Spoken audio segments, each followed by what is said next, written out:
My grandma used to make a really sick strawberry rhubarb pie. Sick isn't good? No, okay. sick isn't good.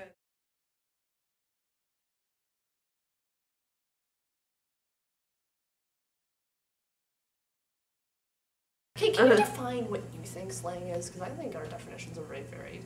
Anything we use in daily conversation that can't be found in a dictionary. That'd probably be the best way to be able to figure out what's slang and what's not.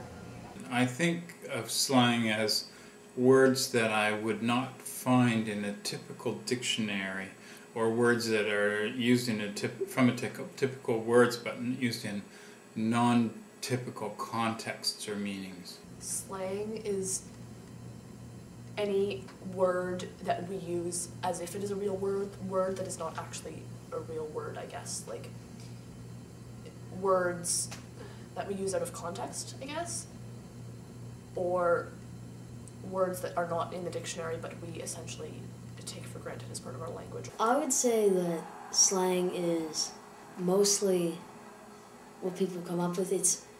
It's a lot of the time not even a word. It's like lol. Oh man, that's just awful. Like, it's fine if you type it, I get it, I use it too. I used to think it was absolutely ridiculous, but then I noticed that I was starting to use it. I wish I didn't use it. I think it's ridiculous to say OMG instead of oh my god, or saying LOL instead of actually laughing. Like, I think that's the weirdest thing in the world. But I do it. Mm-hmm. I call her on it too. Well, I don't think people will use those out of their context. They'll use them. I've never heard somebody say lol. But now people actually use it seriously, and I find it kind of funny.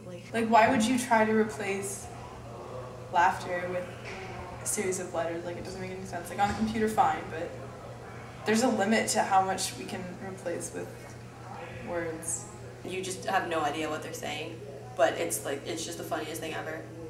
I think every culture has got to have slang. Like, we don't all walk around talking like Shakespeare or like we're reciting a textbook.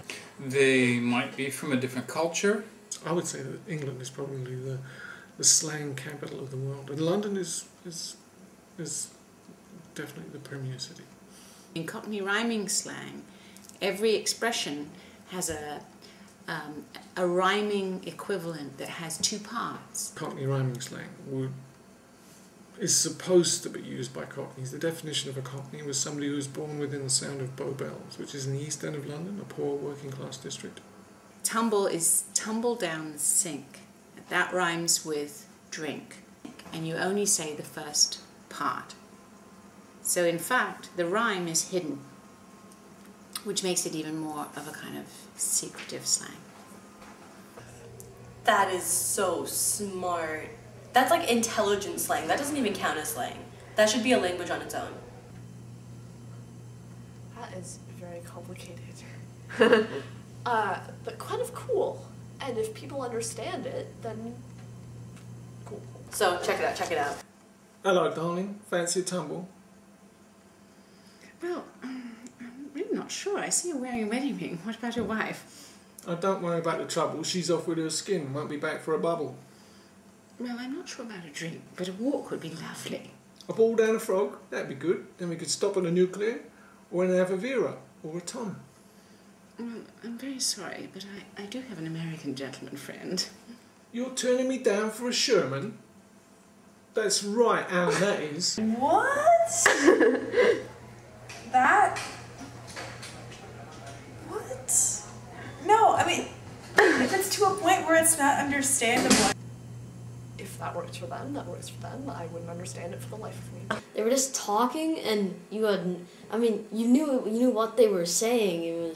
Except the words just didn't add up. It made no sense. And they were just going along, talking as though they knew what what the other one was saying, but it made no sense to anyone else. They actually put subtitles in. That was good.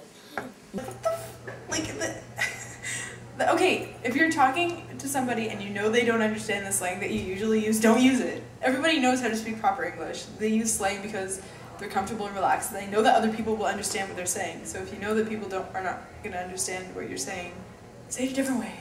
Because there's no point in creating slang where nobody else understands you, because then you're speaking to yourself.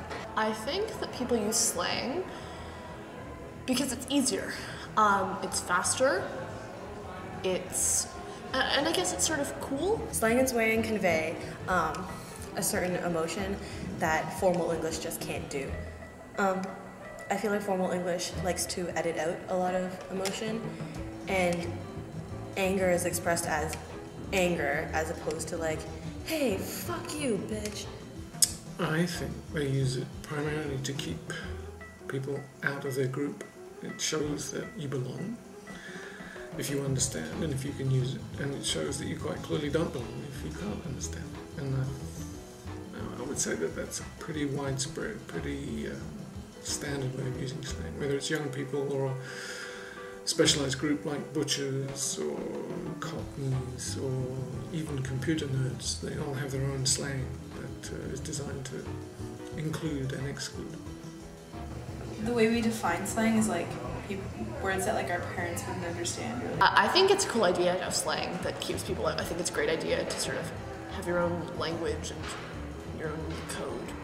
It sounds cool. Every type of slang has its own audience, and if you're not part of that audience, then you don't need to understand. I've never used slang to keep people from understanding me, but people come up with code words, which I guess if they became widely used would become slang. Like whether it's a code word for a person or a code word for a thing. I do know me and my friends come up with little code words, and that's probably how slang started.